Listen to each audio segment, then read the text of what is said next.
It's a full moon tonight, no matter where you are. And in Cairo, site of the world's most famous burial ground, it's 3 a.m.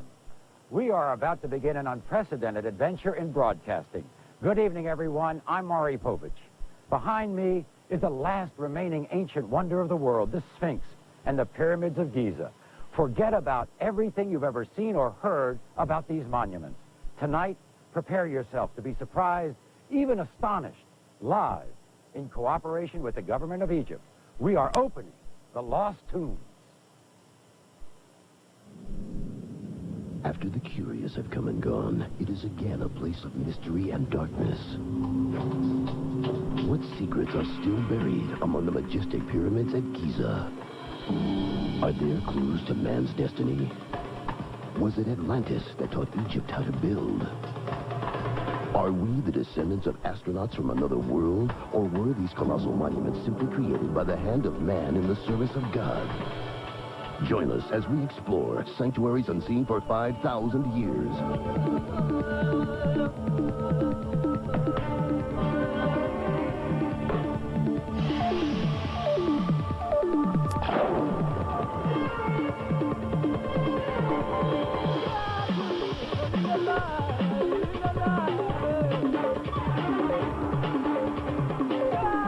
We crack the code of the pyramids on Opening the Lost Tombs, live from Egypt.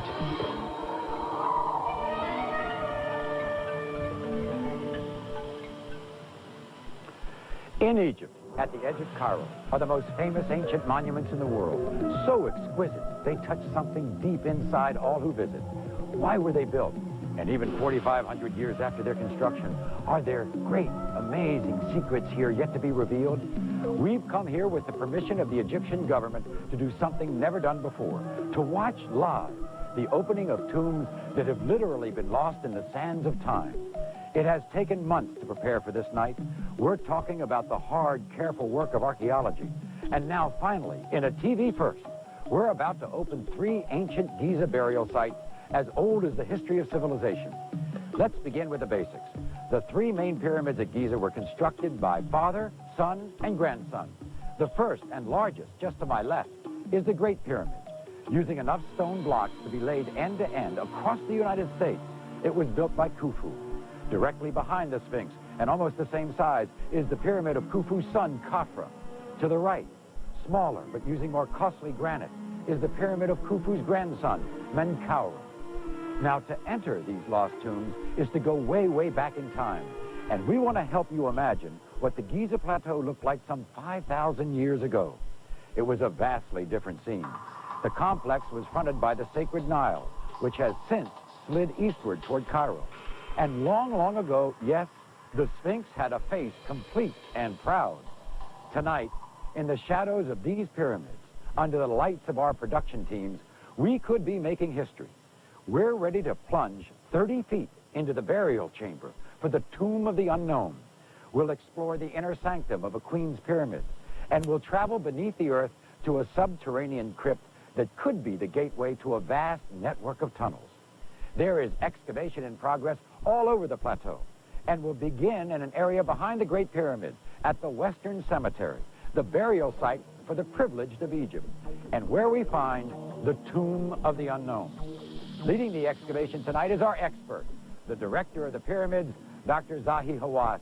Zahi, thanks for allowing us to be part of your fascinating world. You are welcome, Maury, and I welcome you and everyone to the Giza Plateau. Now, we'll start tonight by exploring the Tomb of the Unknown. Now, I know you're already finding some clues that may unwrap this mystery. It's getting very exciting, Maury, now. We found hieroglyphic inscription that tells us that this tomb is associated with the priest Kai, and we found beautiful painting in the tomb, and also we opened a shaft, and we found inside the shaft a skeleton. But there is 2 surprises waiting for you, Murray. Okay. One is a shaft that we're going to open live, and maybe we'll find a skeleton. But the second is a shaft 30 feet down, and maybe we'll find the body in it. Thank you. Our audience, by the way, you know, Zahi might be curious, it's 1999. I mean, they've been breaking into tombs and taking artifacts out for 5,000 years. What can you hope to discover now? You know, I always say, Maury, that we found until now only 30% of our monuments. Still 70% is buried underneath the sand.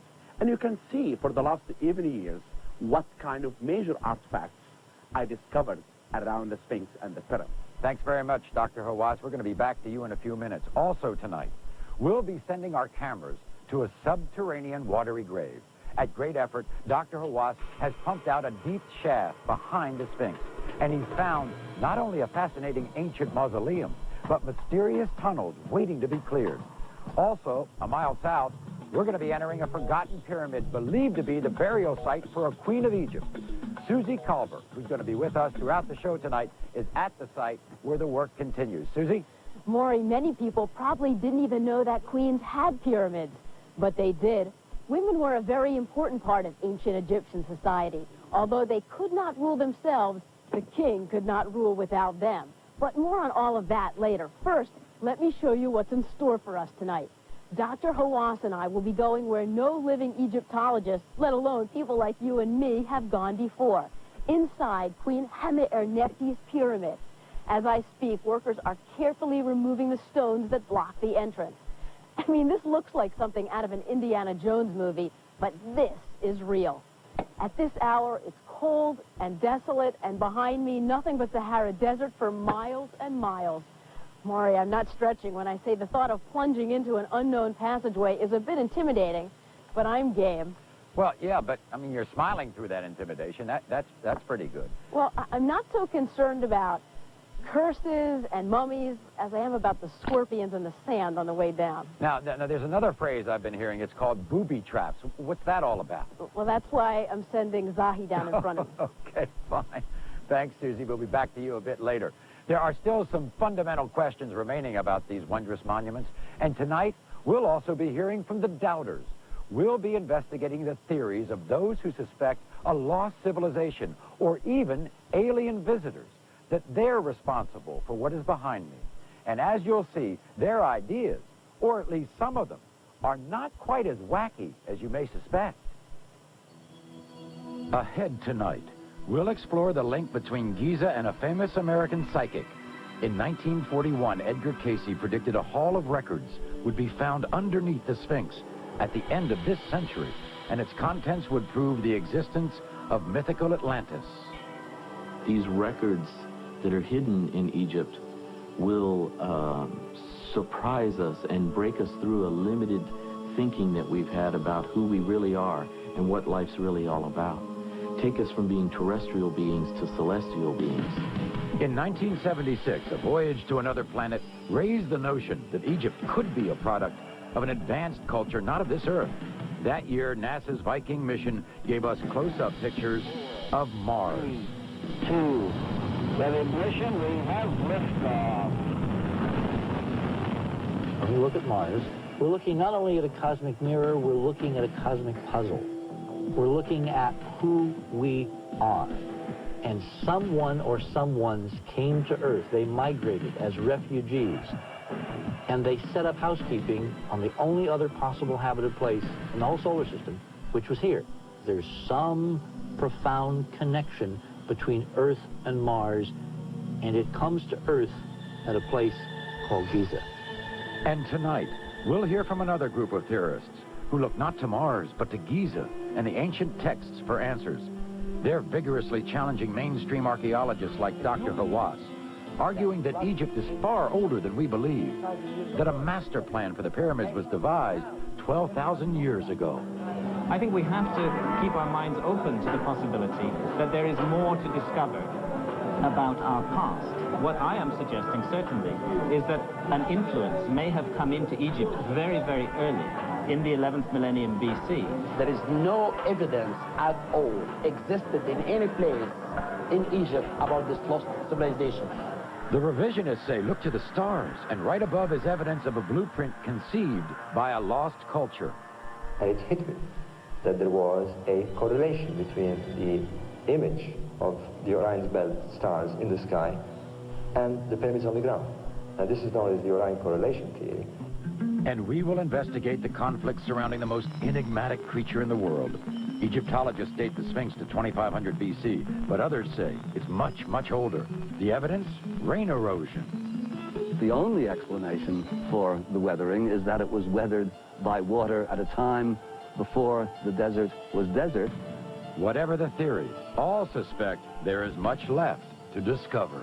There are lots of theories of underground passages, whole underground cities under the Giza Plateau. These people could build up with extraordinary facility, and I think it's reasonable to expect that they could also build down. In a way, this all does sound like science fiction. Perhaps eventually when that hall is opened, though, it'll seem like history, real history. Still to come, a television first. They've been closed for 500 centuries. Tonight, we'll uncover Egypt's ancient secrets. Be a witness to history when we open the Tomb of the Unknown and the pyramid for a pharaoh's queen.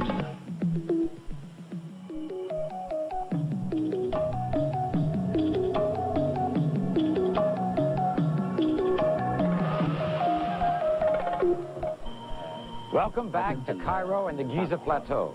Work continues as we prepare to enter the Tomb of the Unknown, sealed some 4,500 years ago at the time of Khufu, the pharaoh who built the Great Pyramid. These monuments are evidence of the world's first advanced civilized society. In a way, to stand here is to see the beginning of our history. Consider this. The structures at Giza were built 2,500 years before the birth of Jesus, and when Moses was born, the pyramids were already 1,000 years old.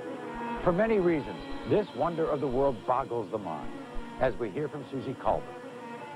The Giza complex is not just old, but consistently remarkable, if not miraculous. Next to the Sphinx is the temple of the pharaoh Khafra. This structure was erected with 200-ton slabs of limestone. That's 400,000 pounds apiece. Put it this way, the ancient Egyptians were manipulating stones the size of diesel locomotives. And even today in the United States, there are only 2 cranes in existence that can raise blocks this size. The Great Pyramid rises 481 feet above the desert floor. Until the building of the Eiffel Tower in 1889, it was the tallest man-made structure in the world. Basically, it held the record for 4,000 years. How wide? We're talking football fields, about 3 of them put together. The Great Pyramid is so great, you could put St. Peter's Cathedral, the Taj Mahal, and Madison Square Garden inside, and still have room to spare. And for anyone who's built a backyard deck, here's something to consider. This 5.2 million-ton structure is perfectly level. Inside, the precision is even more impressive. This is the Grand Gallery, one of the great architectural achievements of man. The limestone sliced as if it were butter. The construction astonishes our 20th century architects, engineers, and masons, many of whom doubt they could even come close to duplicating it. 5,000 years ago, there lived among us genius builders, so good, so seemingly supernatural, that many refused to accept that the hand of man was actually wholly responsible. In history textbooks, you read that the Great Pyramid was a tomb and nothing more. But that idea is now under heavy attack. Here's one reason. In 1993, this specially designed robot, made by German engineer Rudolf Gantenbrink, ventured into one of the long, narrow, upward-sloping shafts of the Great Pyramid. After crawling some 200 feet, the robot came to a stop in front of a curious small door with peculiar metal handles. Could there be a chamber of riches behind that door? The predicted Hall of Records, maybe? Or the answer to the true purpose of the pyramids? The discovery has already bolstered the suspicions of those who think these monuments were, in fact, not tombs at all. One group of skeptics says the solution is right above us. The answer, they claim, is in our stars.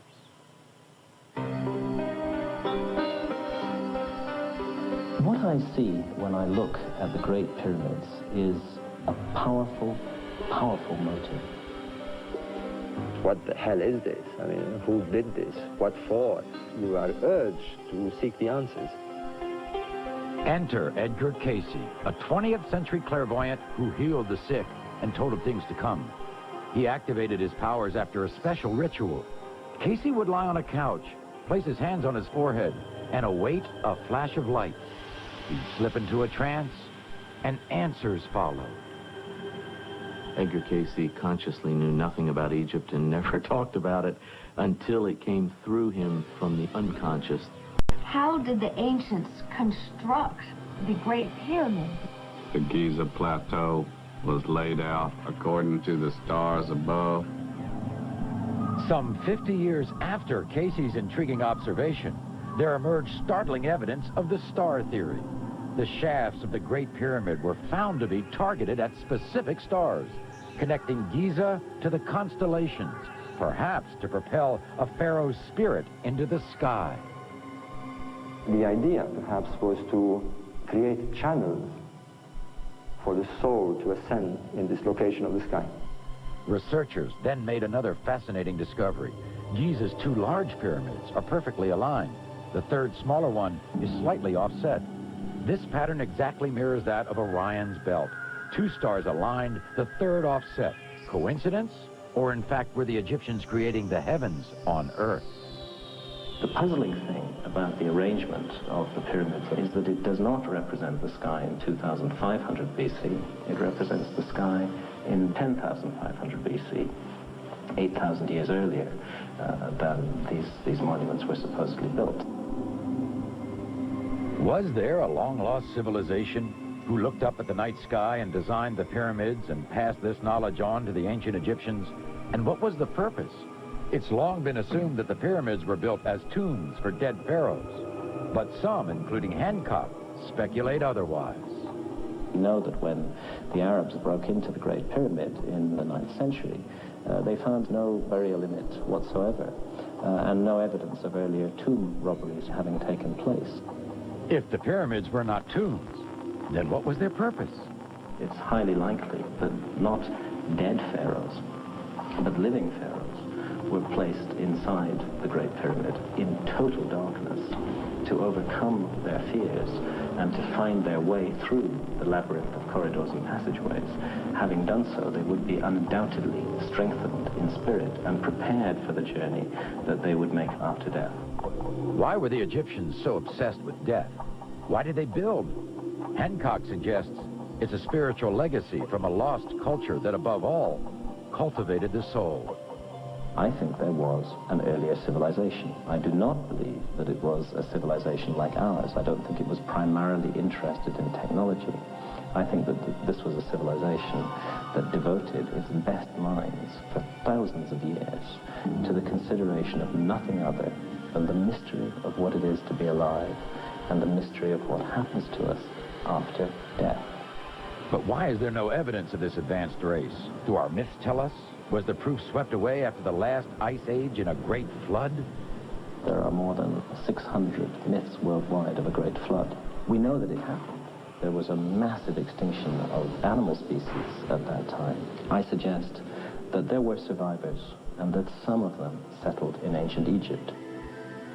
Hancock believes there are clues about this lost culture all across the desert, and he insists that one day all their secrets will be revealed to us if only we keep searching.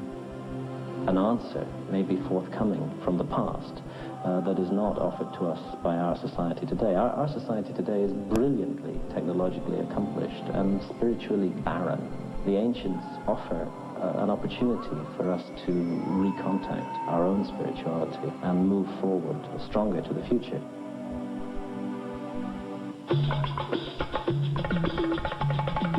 Later, we visit the burial site for the god of death, where Giza's fabled underground may begin. Also, mummies, Egypt's immortals. And a TV first, we open the 5,000-year-old Tomb of the Unknown live.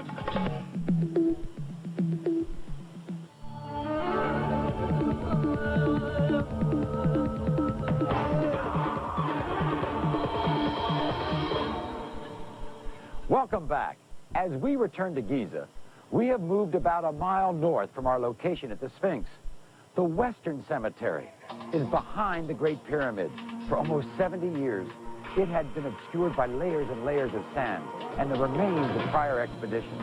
But now, Dr. Zahi Hawass has found 65 lost tombs at this site. In minutes, we will be entering the most recent discovery, the Tomb of the Unknown. Clues provided by pottery, hieroglyphics, and even skeletons have allowed Zahi to determine that this area is associated with the high priest Kai, who was part of the pharaoh's inner circle. Like everything here, this newest discovery, the Tomb of the Unknown, has not been entered for some 4,500 years. And in a few minutes, when we descend into the burial chamber, we may even find a body. It is well known that the ancient Egyptians mummified the dead, and this process was done with the same measure of art and precision that we see in these great structures. The Egyptians preserved bodies because of their religion. They were resurrectionists. They literally believed that the body would get up and go again in the next world. So that's why they had to preserve the body. They would need it in the next world. They were obsessed with eternal rest. I mean, the trouble they took to remain in the afterlife in a state of suspended animation was extraordinary. A fanatical belief in the afterlife inspired the Egyptians to perfect the process of preserving the human body forever. The basics in mummification is dehydrating. Bacteria need moisture to work on tissue. So if you get rid of the moisture, a body will be preserved. So remove all the very moist tissue that you can. The internal organs, the stomach, liver, intestines, they're very moist. So is the brain. The brain is removed through the nose, because if you leave it in, it'll putrefy, it'll decay. Mummification was a little bit like burial today. They had 3 price ranges. There was the deluxe, there was the middle of the line, and then there was the cheapo special. So I think everybody wanted to be mummified, but it depended upon what you could afford. The poor man was probably just wrapped in a sheet, placed in a mass burial or a sand pit, and hope for the best. How incredible that these ancient Egyptians could seem to stop time. And more remarkable, modern man has yet to unlock this 5,000-year-old secret for immortality. Look at Lenin. They tried to mummify Lenin in the mid-1920s and put him in his sarcophagus. And it keeps going wrong. They have to keep intervening because, there's Tut. He's been mummified for 3,000 years, completely intact. Lenin gets mummified in 1925, and it lasts about 3 years. There's an ingredient X that's missing. And one theory is that ingredient X is uranium. Basically, there's a high uranium content in the sand. So in short, radioactivity is ingredient X that keeps these mummies together and makes sure they don't decompose. Their sanctity, however, was shattered by the arrival of Western cultures with little reverence for eternal rest. At one point, mummy unwrappings were very fashionable. A wealthy Englishman, for example, might buy a mummy in Egypt, bring it back to his estate, and then invite his friends for the unwrapping. And it would be a social event. Everybody would gather around, have a dinner, unwrap the mummy, and discuss it. A lot of members of the aristocracy at that time in Europe liked to have on their mantelpiece sort of mummified cats, and mummified hands. They were a trophy of having been to Egypt and being a connoisseur. And mummies weren't merely conversation pieces. They were medicine, a sort of daily multivitamin. In the 19th century and in the 18th century, mummies were exported out of Egypt to be used in apothecary stores. They were ground down, put in jars, sold by the ounce, and it became a kind of crave in Europe to take mummy. And mummies were apparently the first alternative energy source. Mark Twain reported locomotives using mummies by the ton. Wrote Twain, "Sometimes one hears the engineer call out, 'Damn those commoners, they don't burn worth a cent. Pass a king.'" But not all the ancient tombs were ravaged. Closely guarded by the Egyptian government, the tomb of Nefer has never before been seen by the public until now. Nefer is one of only 2 mummies in all the world still known to be in its final resting place. His face, his hands, and his feet are remarkably intact. The body of Nefer is still perfectly preserved by a sacred and mysterious ritual that has stood the test of time. Nefer is the oldest mummy ever found in his sarcophagus that we know of. But tonight, we may find a mummy even older than Nefer. Now, before we enter the Tomb of the Unknown, let's go half a mile across the plateau. Stationed behind Menkaur's pyramid are 3 smaller pyramids, all made for his queen. At that site is Susie Culver. Susie, what's happening? Well, Maury, while you and Zahi are at Kai, the workers continue to remove stones from the entrance to the Queen's Pyramid. A little later, we'll be going into the belly of this pyramid live. But right now, let's focus on something else. I'm in the shadow of Menkaura's pyramid. The granite used in its construction has long since fallen off, which leads us to another major discovery. 1,200 years after this pyramid was built, the pharaoh Ramses ruled. You know Ramses from Moses and the Exodus, who was pharaoh for 66 years and fathered 100 children. Well, with quite an ego, he was fond of having statues carved in his image all over Egypt. Well, Zahi and his crew found this right here by the Queen's Pyramid. Built from the fallen granite, it's a statue of Ramses depicted as both a king and as the god Ra. It never made it any farther than this spot because it was dropped and cracked. Around the statue, they found 12 of these durite balls. Can you imagine? This is what they used to sculpt it. This is the only Ramses-related discovery ever made on the Giza Plateau. Now, let's go back to Zahi and Maury, about to go live into the Tomb of the Unknown. Thanks, Susie. Now, excavation at the Tomb of the Unknown is continuing here at the Western Cemetery. And we want to emphasize that archaeology does not happen overnight. You could say that our show has been in the making for years. To give you an idea, we had our cameras here when the digging began. A team of seasoned specialists began clearing the area around the tomb last November, including a burial chamber that could contain a mummy. In the old days, up to 100 laborers would be hacking away at the earth in their search. Today, it's a small archaeological SWAT team, expert, methodical, and painstaking. The delicate antiquities they extract from the desert sands are susceptible to the ravages of the elements and must be treated with protective chemicals. As each day's digging carefully progressed, hand-painted artwork, limestone fragments, and ancient pottery were discovered, tantalizing signs of the treasures this site might hold. Then, a major find. Against the odds, a tablet was unearthed, inscribed with the name of the high priest Kai. This discovery confirmed what Zahi and his team have been searching for all along. They were hot on the trail, on their way to uncovering yet another mystery in the sand. You know, archaeologists, they wear many hats. I mean, in a way, they have to be detectives.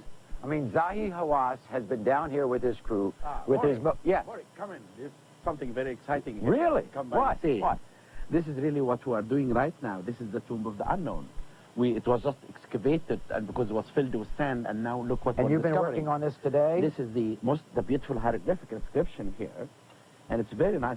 This man, he was a vizier, Zab, a scribe, Sish, and he was the inspector of the priests, Sahaj Waifu, and he was the one who belongs to the seats of the children of the king. What is that? Suit, and he's in the sky. So he kind of directed the children. He was kind of a super nanny, I guess. Exactly. But what's really important now, that the Tomb of the Unknown is belonging to the family of Kai. Oh, so you believe now that the Tomb of the Unknown is of Kai's family? Exactly. But look again. What? If you can stand here, please, and watch out. Because of this. I know. You don't want me to touch it. It is the most beautifully painted tomb.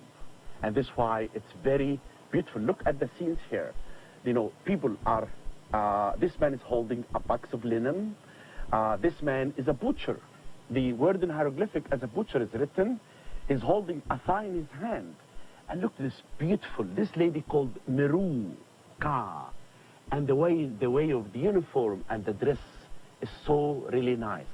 But what's exciting, Maury, is the shaft that we excavated today, and we opened that block, and we entered inside, and we found a skeleton.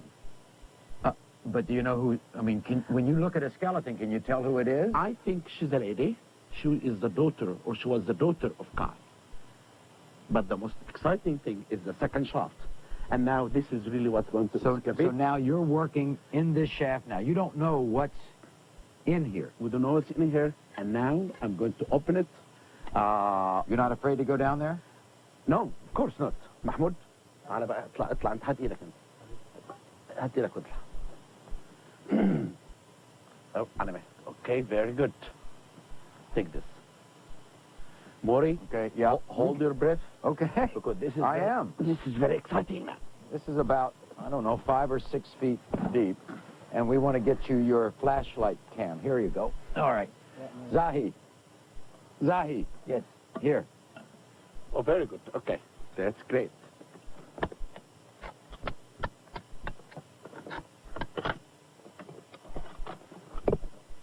You know, maybe you'll find another skeleton. Maybe you'll find something. Oh, I can see the skeleton here. You can? Of course. You know, this is undisturbed since Can 4,000. you bring it out? Yeah, 4,000. Since 4,600 years ago, we're opening something. So this is where someone was buried. Someone is buried, of course, and we have to know, maybe this is the wife of Kai. If the other one is the daughter, this could be the wife. Where is it? Oh, You my will see it Lord. right now. I see.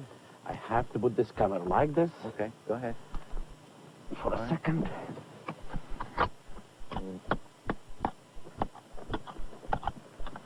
By the way, archaeologists are also construction workers. Of course. Okay. Yeah. Okay. There you go. God. Is it a large skeleton? It is the largest skeleton, and the lady, I think, looks like a lady. Ooh. Incredible. Now, how long will it take you to figure out what? I mean, we'll take it tomorrow to the lab, the X-ray lab, and we're going to find out about the age and how she died. And of course, we'll excavate more to find, because I'm sure there'll be some artifacts. But it was not mummified. No. It was just a skeleton. It's not mummified. But it's very interesting because it's, they cut this shaft, and you can see the head and the whole body is laying down, sealed for 4,600 or 500 years ago. When we come back, we're going to descend into the most sacred part of the Tomb of the Unknown, another burial chamber, 5 times deeper than we are right now, 30 feet down. Stay with us.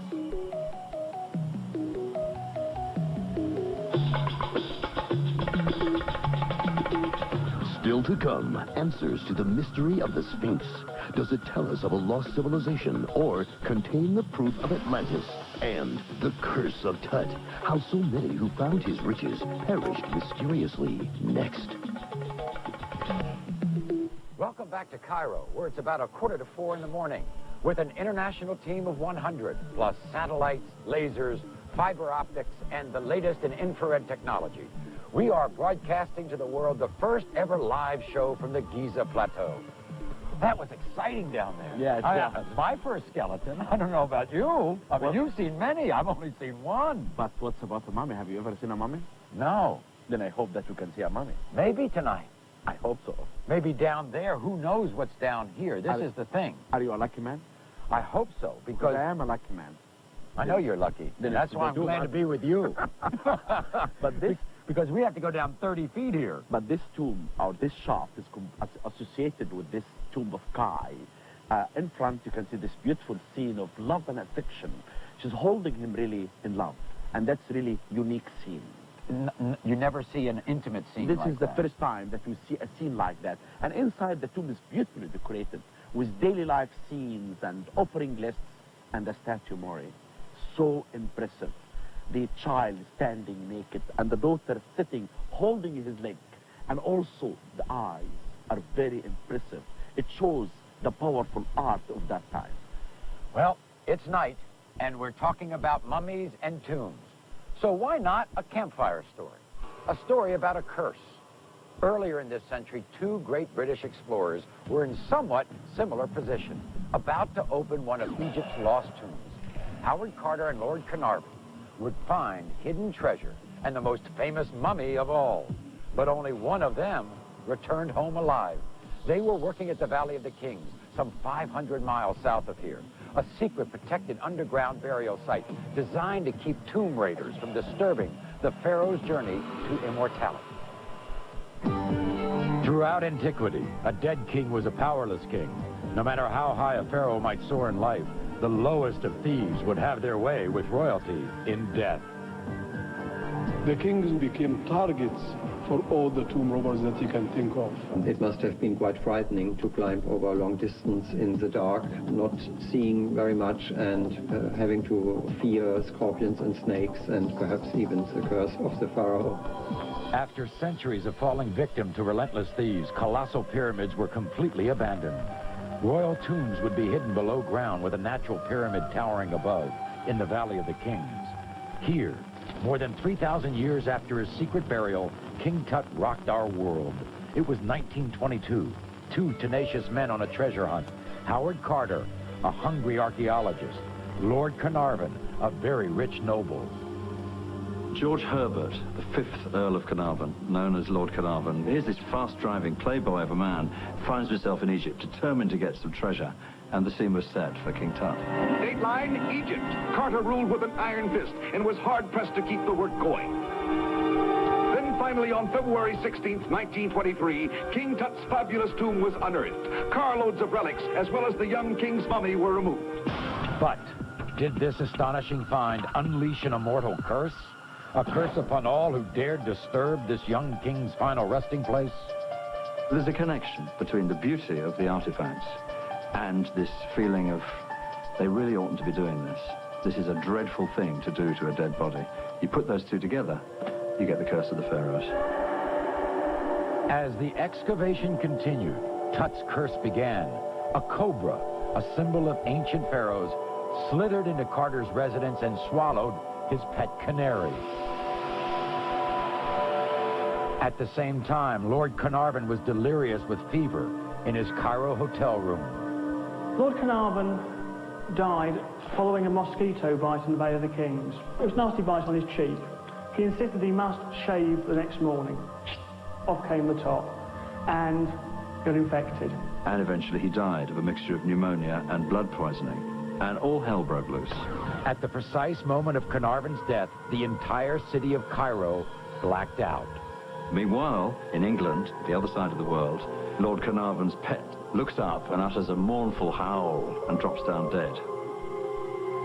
The most convincing explanation of the curse is that some energy has been bottled up in this tomb ever since 1323 BC, for over 3,000 years. And on opening the door, whoosh, like a genie in the bottle, this curse comes out. And therefore, anyone who's associated with the dig is at risk. The archaeologists had done something dreadful. And in a way, they deserved it. In a way, they had something coming to them, you know? They'd get it from somebody because they'd broken a really basic taboo, which is when you're buried, you should be left alone. By one estimate, a dozen people associated with the discovery of Tut's tomb died under mysterious circumstances. Now let's set the scene. First of all, it's about 10 minutes of 4 Cairo time. It's about 35 degrees out here. And I want to tie up a loose end with our discovery just before of that skeleton down there. Why wasn't it mummified? Since some are, some aren't, it wasn't. Why not? You remember in the tomb of Kai, the man said, I paid them beer and a bread. Means it's expensive. Painted tomb. Right. It's beautifully painted. So what you said was the people who built this tomb were paid in beer and bread. And bread, exactly. Then this is why the other two skeletons that we found, they were not mummified because they cannot afford it. I see. So those who can't afford it aren't, so I guess of the lower classes, and the people who were more privileged got the mummies. Exactly. Okay, fine. Now you ready? I think. You want to go? Yes, let's go. I mean, I'm a little anxious, a little nervous. I mean, we're going down 30 feet. I mean, you should really be nervous.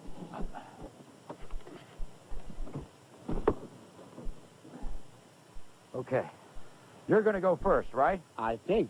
Okay. But remember, the one who went first was Carter when he opened the tomb of Tut. And the one who went after that was the Lord. You know what's happened to the Lord? Right. What's happened to the Lord? Okay. I know, he died. Now, I'm going to throw some glow sticks down there. You know that? So we can see. Maury, I'm going to throw some down there. but remember, I told you, Maury, you don't shave before you get in a shaft. And you shaved. Because you know, coming out? You know that when you shave... Don't joke about this. This is not funny. I'm not joking, Maury. Just follow me. Okay, I'm coming next. but you know, because tombs like this contain germs. I know. That can hit people who are really shaved. I know. I did not shave tonight. Stop this about the shaving, will you? We're going down 30 feet here. Watch out. Yeah, you may make fun of all this, but I'll say one thing. It's a little warmer down here. It is warm. I'm amazed. I thought it would be cold. I thought it would be colder. I think Kenny Wu, our photographer, is going to follow me. Can you hold this? Do you have the... No, Maurice, because this is stick there. Can you... Where is the stick? This one. Okay. Okay, thank you. You got it? Very good. Okay, you got your flashlight. Follow me cam. carefully. Oh, my Lord. I'll say, it's about 10 more degrees. I got some... Let me get some more of these glow sticks. I got a flashlight in here. What? It's a guy coffin made of wood. A coffin? A sarcophagus?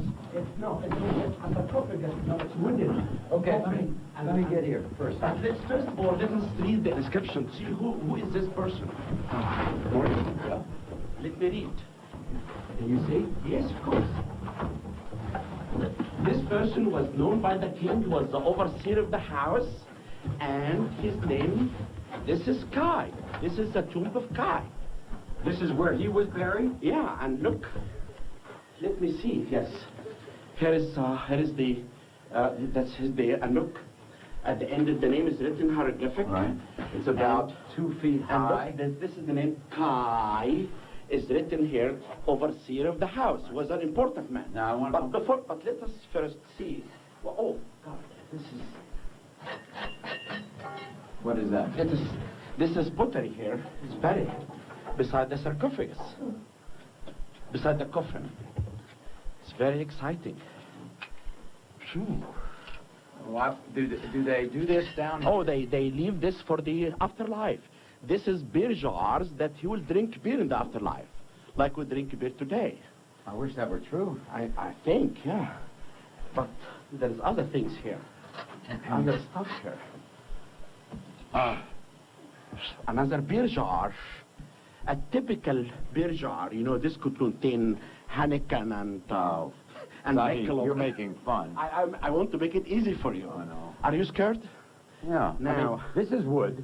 Yes. It's about 2 feet high. I'd say about, maybe 4 feet long. But look at the room. This is a niche that maybe contains something. And let me see what's beside. There is more. Now, why wouldn't the wood disintegrate after 4,500 years? You know, it's inside a room that cut in the rock 30 feet down. Yeah. It should be preserved, and you can see it's warm. It is very warm in here. Can we open it up now? Don't open it until I be sure that... Okay. You be sure about what? To be sure that there's no snakes or scorpions here. Stop it. Did you write your will, Maury, before or not? Did you? No, my will is intact. Now you have to know that this is completely luck. Let me, can you hold this for a second, please? Okay.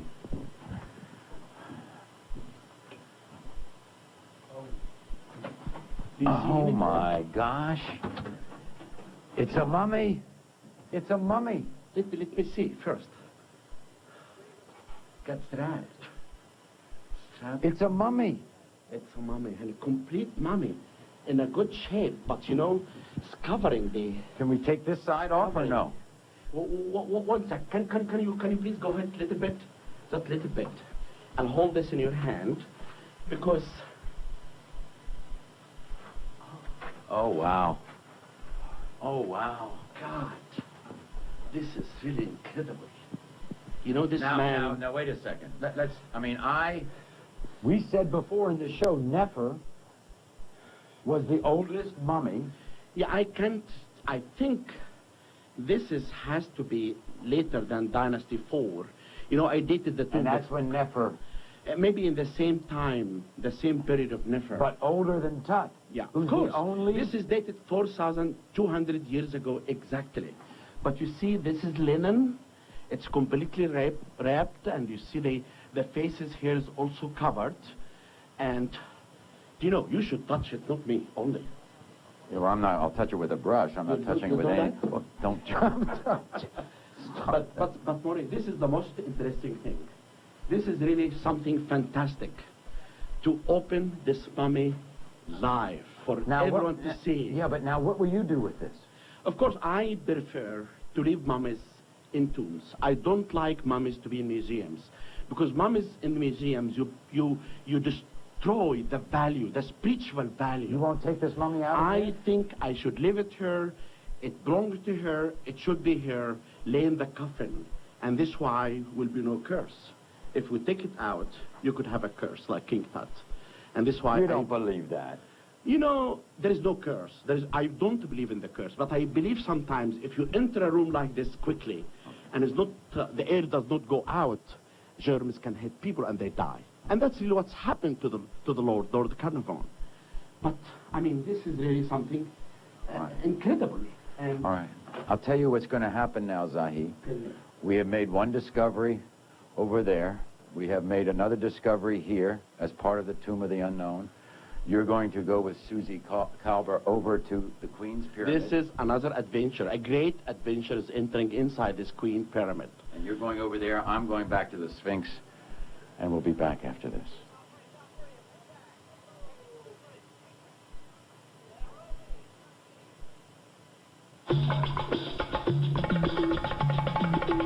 Still to come, another television first. We open the Queen's Pyramid. See what no one has seen for 5 millennia. And the scientists with proof our Martian ancestors constructed these ancient wonders. We are the Martians, and we need to go home. This is Opening the Lost Tombs, live from Egypt. Coming to you live from northern Africa, just below the delta of the Nile, the world's longest river, and on the outskirts of Cairo, Africa's largest city.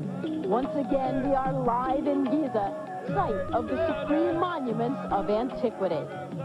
We're here on the south side of the plateau. Minutes ago, we shared with you the live opening of a tomb. Now we prepare to enter this Queen's burial chamber. Both events first of their kind. And who knows what other untouched treasures are yet to be uncovered.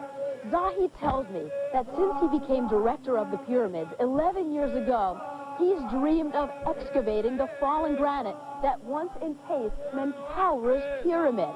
He believes he may find remnants of the huge, elaborate ramps used to build the pyramids, and possibly the ancient royal yacht meant to transport the pharaoh to the stars. Right now, let's go back across the plateau once again to Maury Povich, who has made his way from Kai to the Sphinx. Thanks, Susie. As we've already seen tonight, traditional Egyptology is under siege, and it seems that some of the alternative thinkers meet at a central point. They believe that we are missing a very vital piece of Egyptian history. That is, a lost culture of some kind, perhaps even visitors from another world. On Mars, there's a region named Cydonia. Pictures sent back by NASA satellites have convinced some that Cydonia is, in fact, the first Giza.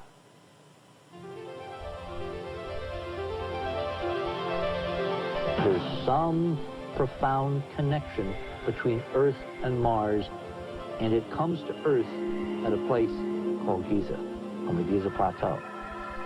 Could the planet Mars enlighten us about a myth of a lost civilization? Recent exploration suggests it may be so. All the talk tonight is about Mars and whether American scientists have the proof that life once existed on that planet. A huge, stunning breakthrough was made. We went to Mars, we took pictures, and we found structures. Amazingly, structures in the shapes of pyramids. The pyramids on Mars are overwhelming evidence of intelligent design. Not only that, on Mars, as in Egypt, there appears to be a sphinx-like face, maintaining a watchful eye on these massive Martian monuments. The Sphinx on Earth is a composite, the body of a lion, a feline, with the head of a man. The face on Mars appears to be a composite. It appears to have a left and a right half, where the right half is a hominid, anthropoid, simian. The left half, looked down from orbit, appears to be feline. lion-like, cat-like. So what we see in the face on Mars is a fusion, just like the Sphinx on Earth, of two living forms, hominid and feline. Skeptics say it's a natural rock formation. The image we see, just a simple trick of light and shadow. Hoagland counters. We're seeing all kinds of evidence of reflections, of brilliant reflections, like polished metal surfaces with the sun glinting off. This is not natural geology. Unexplained hieroglyphics add to the theory. South of Cairo in remote Abydos is the Temple of Seti I. Is it possible that there is evidence here of advanced technology the ancient Egyptians could not have possessed? Evidence never before revealed to the public. There is this extraordinary panel. And on this panel, there are odd, weird, bizarre, high-tech things that look like helicopters and land speeders and spaceships and the Millennium Falcon. Nobody has said, what is a helicopter doing in the ancient sands of Egypt?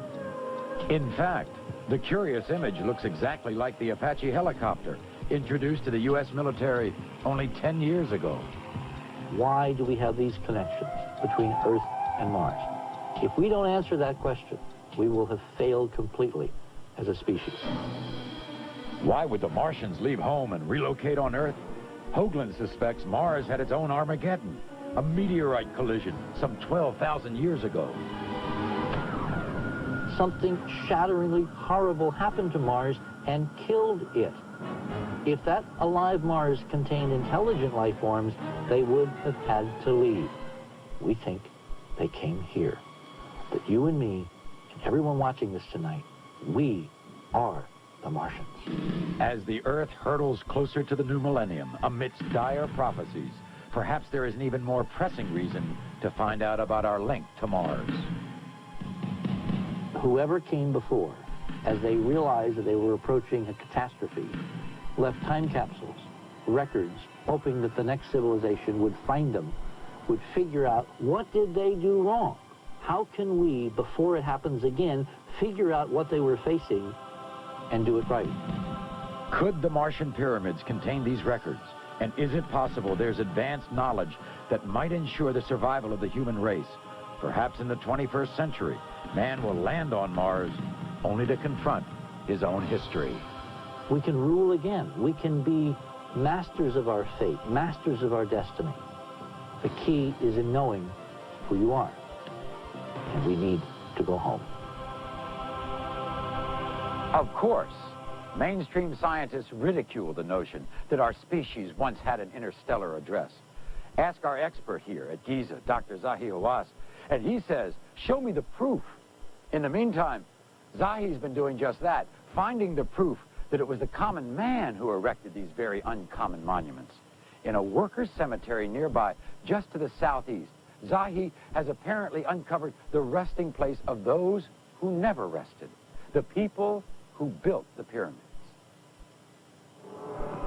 To Zahi Hawass and all world-renowned Egyptologists, it's insulting how so many choose to underestimate the ancient Egyptians. Hawass is weary of science fiction and says the story is simply a triumph of the human spirit. People stop saying that pyramids built by people came out of the space. This is nuts. But I like people to live in dream. But sometimes reality is very important. The building of the pyramids was a group effort, a collective labor of love, aimed at ensuring the eternal life of the pharaohs. Every household in Egypt participated, traveling from around the country to work in the service of the king on one of the greatest civic works projects the world has ever known. The steps of the Great Pyramid's magnificent grand gallery climb 15 stories to the king's chamber. Its precision and mastery is astounding. This 300-foot ancient escalator leads to an even more astounding sight. This burial chamber is the most sacred, divine place on earth.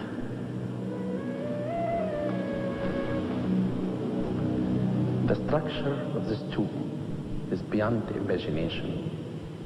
Look how the Egyptians made the stones so precise that even you cannot put a needle in between. The ceiling, the slabs weight about 16 tons. Half the weight of the pyramid sits on top of the king's chamber, and it would have collapsed on top of him had the Egyptians not ingeniously constructed 5 higher relieving chambers. In the top chamber, an ancient graffiti artist left his mark in casual hieroglyphics. It reads, "Friends of Khufu, friends of the king." They were people who, like us, but they were believing in something. Sometimes with mechanical machines, you cannot do it. But with the skills, the Egyptian used their mind. And if you believe in something, you can do it. Archaeologists have long been trying to find traces of the workmen who actually built the pyramids. After years of digging, Dr. Hawass is succeeding. In fact, with our cameras following him, in a TV first, he discovered the ancient shallow tomb of a pyramid builder. 20,000 workmen were involved in building the pyramid. But if anyone will die, he's buried here. And look here, it's completely sealed. Shilba? Yeah. Aywa? Never been opened before? No, this is the first time. Ha! That is a skeleton. The skull of the deceased. You see, he's very poor.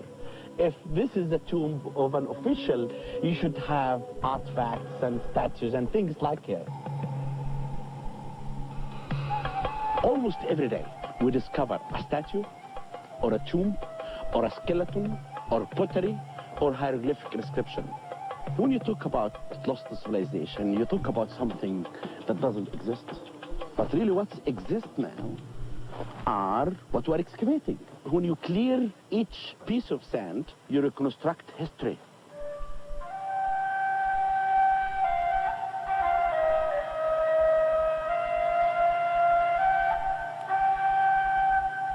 We should learn from these people how they did it, how they became.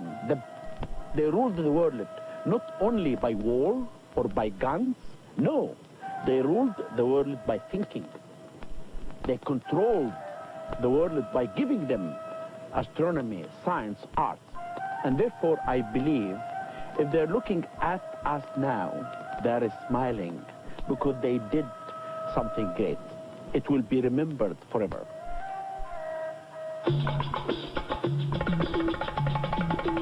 Next, Egypt's famous boy king. Was Tut the victim of political assassination? We'll show you the evidence. And live, the opening of the Queen's Pyramid. What lies within the massive burial site of a pharaoh's bride?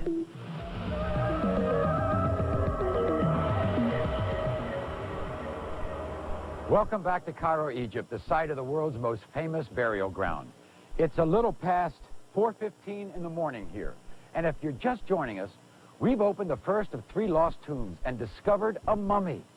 Now, minutes ago, I went into a tomb at the Western Cemetery with Dr. Hawass. We climbed down 30 feet below the earth and found the mummy of the high priest Kai in a wooden coffin. That's who Dr. Hawass thinks it is. Zahi also believes the age of the mummy is some 4,200, 4,300 years.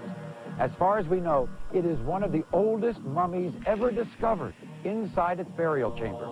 The mummy was wrapped in linen, as is tradition, and later, Dr. Hawass told me, as we were leaving the tomb, that he's going to take the body back to his lab, unwrap the linen, and do some additional scientific investigation.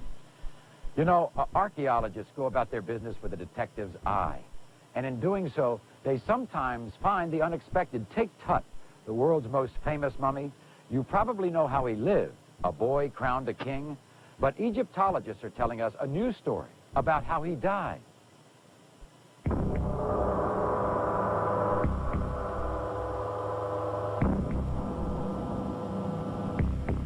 Tutankhamen, even the whisper of his name shouts of greatness. He is the most famous person in the world, yet he's still a mystery, an enigma. A story of an ancient mystery that is sure to send a shiver down your spine. Just who was this boy king? And was he, in fact, killed by assassination?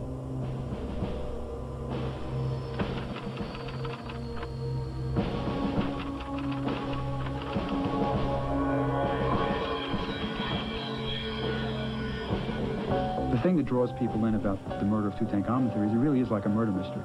I mean, it is. It's got a young couple you care about. It's got disappearing people. It's got clues. It's got everything.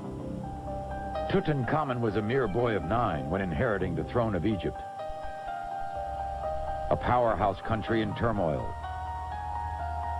At first, others were calling the shots for the boy king, namely I, the prime minister. All the power of the state was vested in his hands, so he could do exactly what he wanted. He had free access to the king and complete control. As Tutankhamen reached adolescence, he presumably had his own ideas. And it's possible that Tutankhamen just didn't want to listen to I anymore, and it may have cost him his life. Something happened to Tut before he died. He fell over, he got hit, or something, because his face is bashed in. The evidence that Tutankhamun might have been murdered really lies from the interpretation of some X-rays of his skull, which show possible traces of a hematoma within the skull cavity. The grieving Ankhesenamun, Tut's widow, was pressured to marry I. Frightened, she appealed to one of Egypt's nearby enemies, the Hittites. My husband is dead. I have no son. It is said you have many sons. Please send me one of your sons so I may make him my husband and king of Egypt. Now, as this message is going off to the Hittites in Turkey, I is painting the wall of Tutankhamun's tomb, and he's putting himself on as king. It turned out that a son was indeed sent from the king of the Hittites, but he was killed by persons unknown while passing through Syria-Palestine en route to Egypt. I may have killed Tutankhamun, almost certainly is involved in the murder of the Hittite prince. I had the means, free reign of the palace, access to the king, and the motive, the throne of Egypt. People forget that the mummy of Tutankhamun, the victim's body is there. It's in the tomb. It's still in the tomb in the Valley of the Kings. If we could get a really good CAT scan of the skull, we might be able to tell if this blow to the back of the head is really there and really did cause death. An autopsy could indeed nail the coffin shut. For more on what the ancient dead can tell us about their lives long ago, let's go back to the Queen's Pyramid up the plateau in the backyard of Menkaura's pyramid. We're approaching that moment of our next live discovery, the opening of a Queen's Pyramid. Zahi is there now with Susie Kalber. Zahi? Yes, boy. Susie? Well, I don't know how we could possibly top what you guys uncovered at Kai, but I have a feeling you have something very special in store for us here. But Zahi, why is it okay to uncover things that are 5,000 years old? Aren't we treading on sacred ground? But you know, it's very important to restore the monuments of the past because it can really clear our future. And we can understand more about our future by revealing the secret from the sand. Well, with that said, let's turn to our next major discovery. Pyramids made smaller have always been the tombs of queens. But first, I have to give you this gift. I'm not official till I actually get down there, I believe. Anyway, the smaller tombs next to the larger ones are the tombs of queens, and we're about to enter tonight. Well, this one belongs to Hamer-er-Nebti, the favored wife of the pharaoh Menkaura. But let us first take our hats. Menkaura was the third pyramid builder at Giza. Little is known about him, even less about his queens. Hamer-er-Nebti is believed to be his third wife. These sculptures were found early this century, not far from our live site. Hamer-er-Nebti was probably Menkaura's half-sister, presumably a loving wife and mother. As a queen, she too was to have a proper burial place. Well, it's basically a go. All we have to do is remove these last couple of stones. But first take our hats and our jackets. This is very narrow. It's very narrow. There's room for nothing else but just us. Okay, we have the last couple of stones to remove. God, look at this. Okay, step back just a second. We're gonna get this jacket untangled from him. Do you as we remove these last couple of stones. Let's just get a little help removing his jacket. That's okay. Give this to me. I become the archaeologist. And as we're doing this, we're going to send our photographer, Ken Wu, in first so he can get the best shot. Go first, Ken. I'll see you down there, huh? But Susan... Go, Wu, man. Now, you keep telling me that this pyramid is unique, and particularly this entrance. Why is that? I will show you unique, but first of all, Take this stone out. We're getting set with our flashlight cam. I will tell you what, see, this is the only pyramid that I know that it's blocking with this block. But look to the distance that we're getting in now. Very narrow. Susie, can you read this? About 19 inches. Exactly. 19 inches we're going into a 19-inch wide passageway. Are you ready to go? I'm ready. Good, okay. You just admitted to me a few minutes ago that you were scared. Me? Yes. You should be noticed. Don't deny it now. I do this all the time. Okay, here we go. Oh, it is very narrow. Very narrow. We're basically just sliding down this passageway. Susie, I think... Did you ever do this before? Did you ever do something like this before? Nothing even close to this. Even when you lived in Philadelphia? We're all Philadelphia related here. I think. We're another world away. Even Maury graduated from University of Pennsylvania. Now, you know my heart is pounding. Does this ever get old hat for you? No. Do you need a heart doctor now? We can call heart doctor now. The sand kicks up. It is. I mean, a lot of it. But look, practically listen, it's smoky. becoming narrower here. Very narrow. It is very narrow here.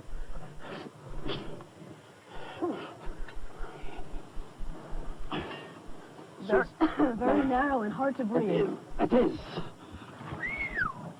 God, this is incredible. Isn't it? Oh, you know, it's sloping. Susie, give me your hand. Sloping down here.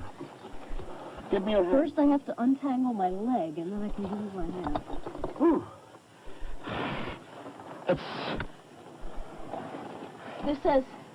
This makes it very clear that they didn't want anyone to enter this. You know, Susie, this is the way to protect the tomb from robbers, from people. We are in the Queen's Pyramid live. Live. We almost. About how we are close reaching are now. We reached now. We reached How many feet do you think this passageway is? We're entering now 60 feet, Susie. 60 feet. Oh. Wow. Oh. Wow. Oh. Susie. Oh, my. Watch out. Oh. Okay, this drops off very steep here into the rocks. And what's... Well, there's a granite wall in front of it. Could this have been a booby trap? You know, look at this, Susie. This was like a door. And they brought this door of a temple to block the entrance.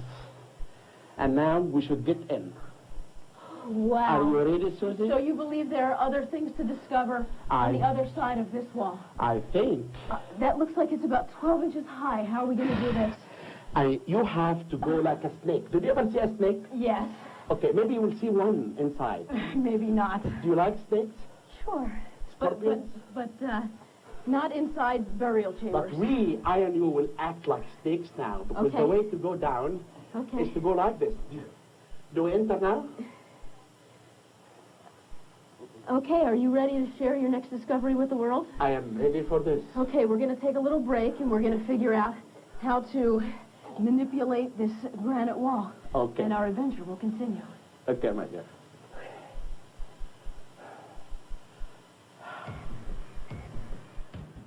Welcome back to Cairo and the Giza Plateau. It's a little past 4:30 local time now.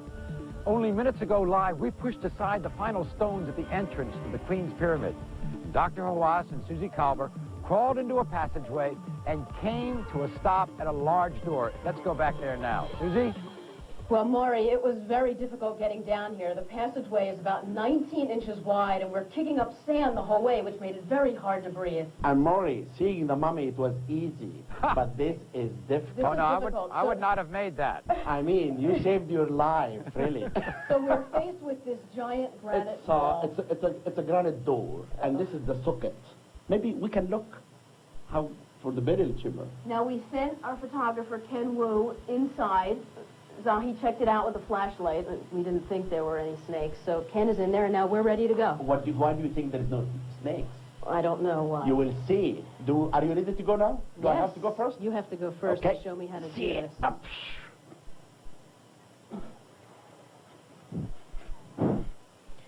About how much room do you have there? I mean, I don't have any room. This thing is... God. It's very difficult to get in here. It is. Without equipment, and we're Like a trying to do it snake. with equipment. Susie, do like this. Well, oh. Okay, here I come. Oh. Oh, boy. God. Wow.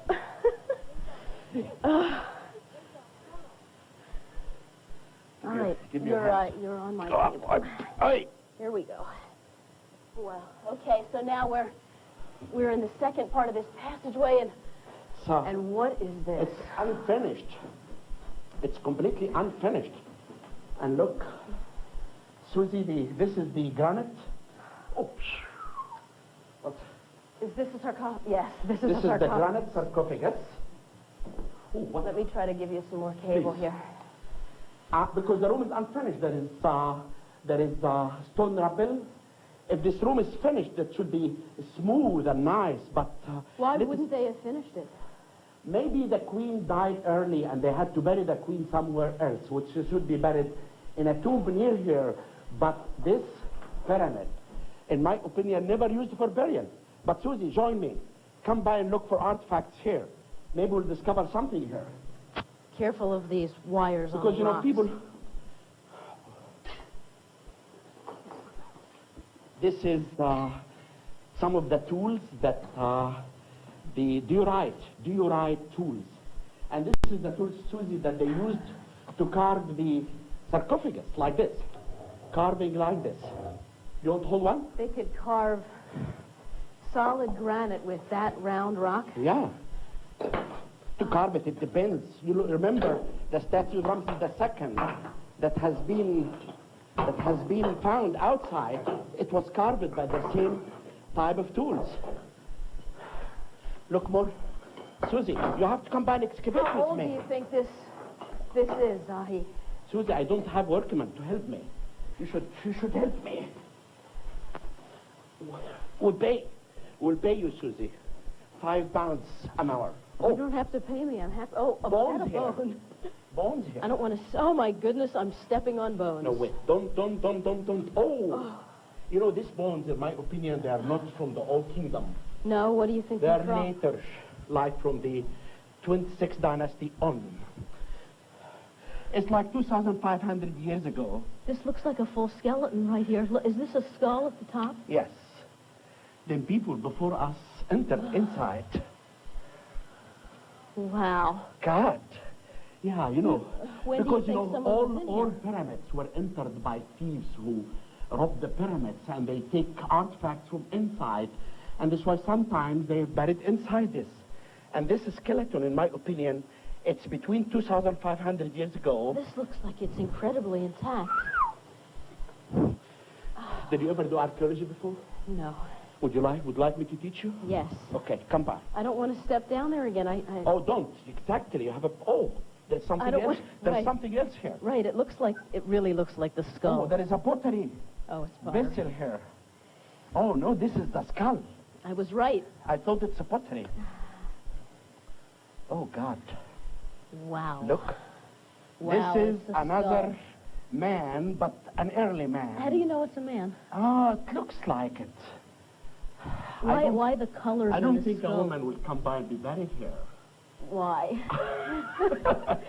I mean, no, this is someone. But who's we not know- really- we know who's now not this is really not- important.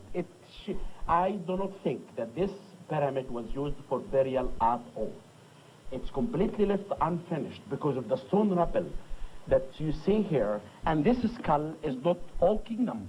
This is later, as I talked to you before.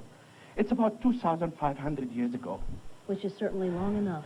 Yeah, but you know, I mean, of course we'll take this to the lab also, Susie, and try to find out the age, the sex more, about, you know, more important. But let us find there is more stuff could be here. I'm fascinated by this skull. I'm going to try to follow you over here. Oh, there is more tools here. Give me the... Yeah, it is. Oh, boy. This is... Archaeology is dirt. You know, I say people all the time, we smell sand. People who write about pyramids, crazy theories, they smell perfume inside air-conditioned rooms. And they write about pyramids. And they say nonsense. But... How about poisonous gases or something like that in here? Okay, Zahi, we're a little tangled up. I mean, this is an amazing discovery we've had. And what's even more incredible, there's more to come.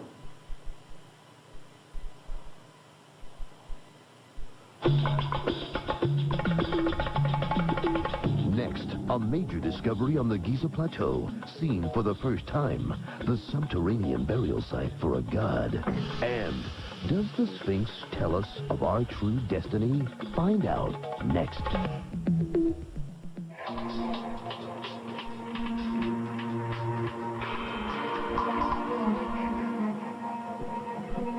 Now, earlier this evening, we found a mummy.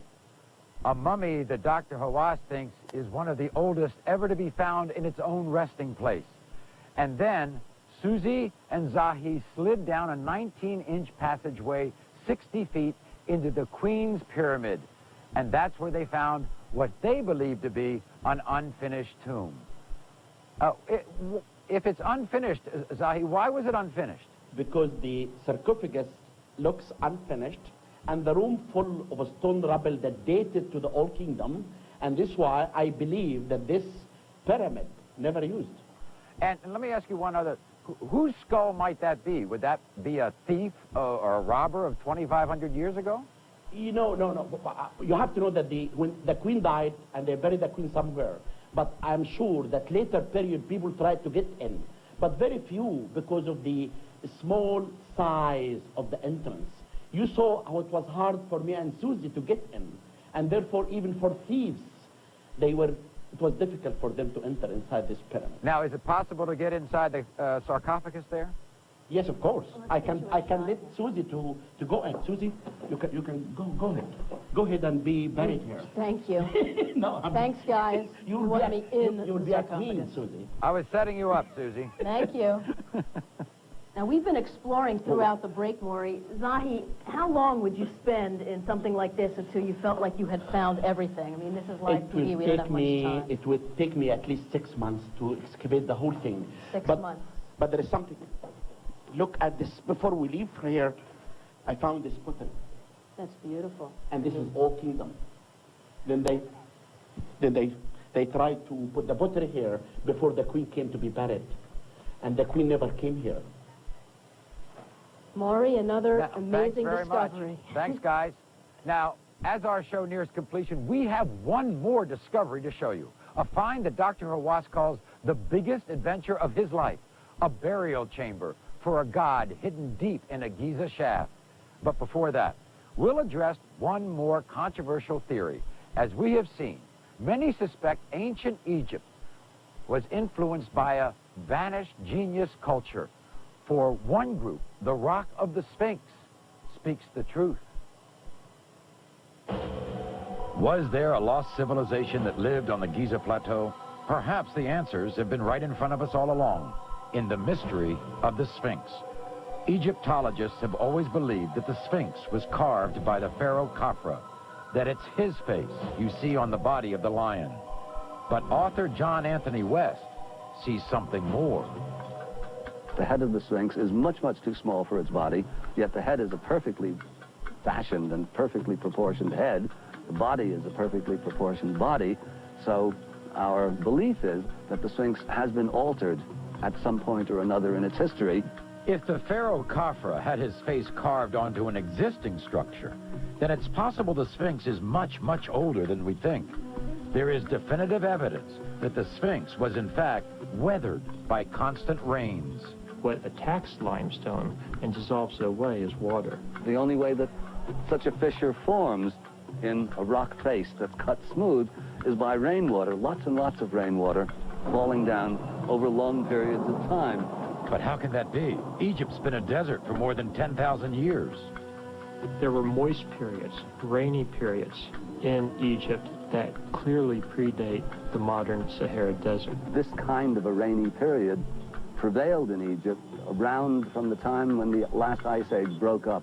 For the Sphinx to be water-weathered and rain-weathered means that it has to have been built before the rains fell.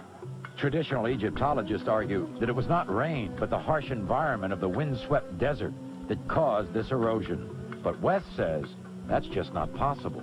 The Sphinx has been covered in sand for most of the last 4,500 years. Obviously, it can't be weathered either by water or by wind and sand when it's covered up to its neck. If the water weathering theory is correct, then we're confronted by a very ancient and highly sophisticated civilization existing at a time when no civilization is supposed to have existed. Perhaps the Sphinx is the last monument of this civilization, which vanished some 12,000 years ago. And if that's the case, was there any other evidence left behind? The prophecies of the renowned 20th century psychic Edgar Cayce might hold a key. According to Edgar Cayce, around 10,500 BC, the Egyptians were attempting to record and store and hide records that future generations could find and that would enlighten them about this prehistoric period. Edgar Cayce predicted that this great hall of records was to be found beneath the paws of the Sphinx. Could it be that underneath this mysterious monument awaits the wisdom of a highly evolved race? Perhaps even evidence of the lost city of Atlantis? These records that are hidden in Egypt will surprise us and break us through a limited thinking that we've had about who we really are and what life's really all about. So it will require the right heart to open that chamber. 2 years ago, an American research team came to Giza and using ground-penetrating radar reported odd readings underneath the Sphinx. The findings suggested the possibility of an underground chamber. More recently, however, Dr. Hawass discovered just that, a subterranean chamber. And it lies at the bottom of a long shaft not far from the Sphinx. This long hidden chamber honors the greatest of Egyptian gods, Osiris. In ancient myth, he's the principal figure of the country's genesis, a benevolent god-king who brought civilization to Egypt, but then was brutally murdered by his brother. Osiris was reborn as the Lord of Eternity, ruler of the dead, the chief judge at the trial of all souls. And as we now learn, he is part of the wonders at Giza. Maury, we talk so much about dispelling myths. How about confirming one? About 2,500 years ago, the Greek historian Herodotus, who I guess you could call the world's first foreign correspondent, visited this site. Local villagers and guides told him that he could find the tomb of a king buried deep beneath the Giza Plateau. Well, about a year ago, Dr. Zahi Hawass, who joins me here at the mouth of the shaft, embarked on what he calls his greatest adventure ever. Zahi, you've been doing this for some 30 years. Why is this so amazing? You know, Susie, it's amazing because this is the first time that they excavate underneath 100 feet in water. Before, excavate on sand and dirt. And also at the same time, I discovered that this is what Herodotus talked about. And I found that this is the Tomb of Osiris. Let's go and see what we're talking about. Our first descent is about 20 feet, a chance to get warmed up to the rickety, rusty ladders. Now it gets intimidating. The second leg is a major drop, as the shaft narrows before opening to a room once obscured by dirt and sand. Zahi and his men cleared it to find a burial chamber with 6 rooms. So this is the second level, 55 feet down, right? Yeah. What did you find here? You know, I excavated this part. I found 6 rooms cut in the rock, 2 red granite sarcophagus, and pottery, and bones. What do the bones teach you? Bones tell us about the people. Pottery gave me the date of this place, 500 BC, 2,500 years ago. And what made you think that there was anything beyond this? You have to look for the other level. This is the adventure. let me take you to show you the most amazing thing that you'll ever see in your life. But let us take our jackets off because it's so hot there.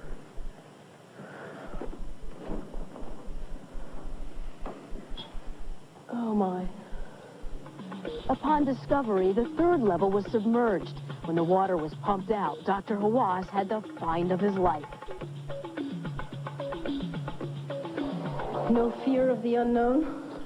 Yes, but there is great adventure in archaeology.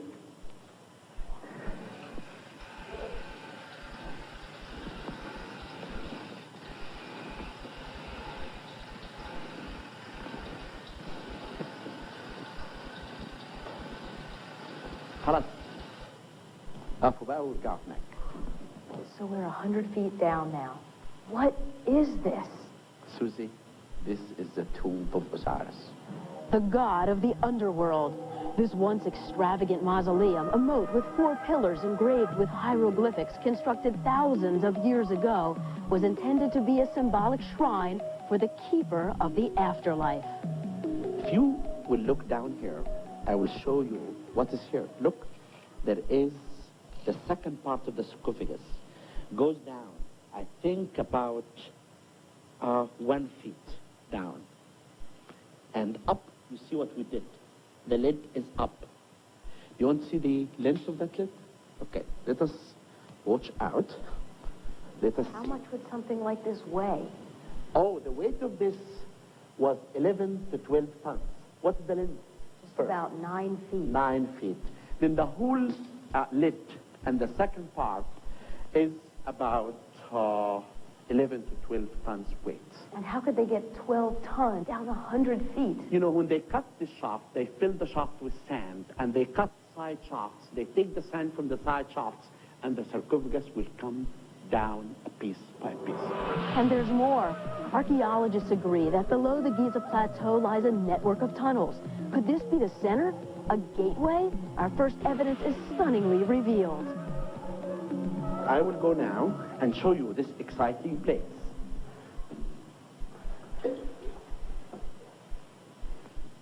Zahi, the American prophet Edgar Casey talked years and years ago about a lost civilization, hidden tunnels that would lead to answers about it. Could this have anything to do with that? You know, Susie, Edgar Casey and lost civilization, it's a legend, it's a myth. The Arabs in the last century, they talked about all of this, and psychic brought it to us back. But, to be fair, I did not excavate this tunnel yet. Then really I don't know where it leads us. But I always say that you never know what the sand and the tunnels of Egypt may hide of secrets. Zahi, thank you so much for allowing us to experience this adventure with you. You are welcome, Susie.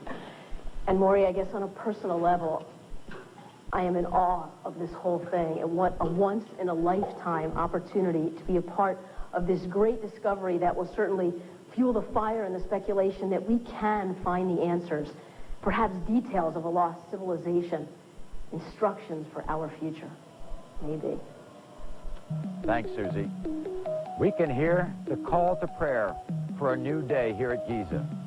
And now, there's this obvious question. Where do the tunnels that they were talking about take us? Tonight, you have heard from the many who think a piece of ancient Egyptian history is missing. What if they're right? What if a tunnel leads to a chamber beneath the Sphinx? What if there is a hall of records that contains the wisdom of a past civilization, a lost culture whose combination of science and spirituality was even more advanced than our own? The idea is outrageous. But in opening the lost tomb tonight, we have learned, as Dr. Hawass told us, there is much yet to be revealed under the Giza sands. We'll be right back. What an exciting night this has been. First, we found a mummy in its resting place. Zahi Hawass believes this is one of the oldest mummies ever to be found in its own coffin. And then, Zahi and Susie went down into the Queen's Pyramid. They saw an unfinished pyramid tomb. of a queen, and they finally made it out. And now let's go back to the Queen's Pyramid for some final thoughts. Susie? Well, Maury, to me, these pyramids represent permanence and timelessness. Creating this perfection had nothing to do with personal enrichment and everything to do with a magical formula to ensure immortality. It was a national project. You have to wonder what we'd be capable of if everyone just pitched in. Zahi? You know, I would like to say that the people like to dream, and I like them to dream, but my job to give them little of reality. I believe all what we found today, this is the reality. The ancient Egyptians were like us, but they gave us a lesson that we have to think and we have to learn from them to make a better life. Fine. Thank you very much, Zahi. Thank you, Susie. We'd like to thank the team from the famous Giza Sound and Light Show. We've been staying up way past their bedtimes. And the Egyptian government, we want to thank them and all of the people of Egypt for their hospitality to us. Now, for all of us in Giza, where the sunrise beckons, good morning and good night.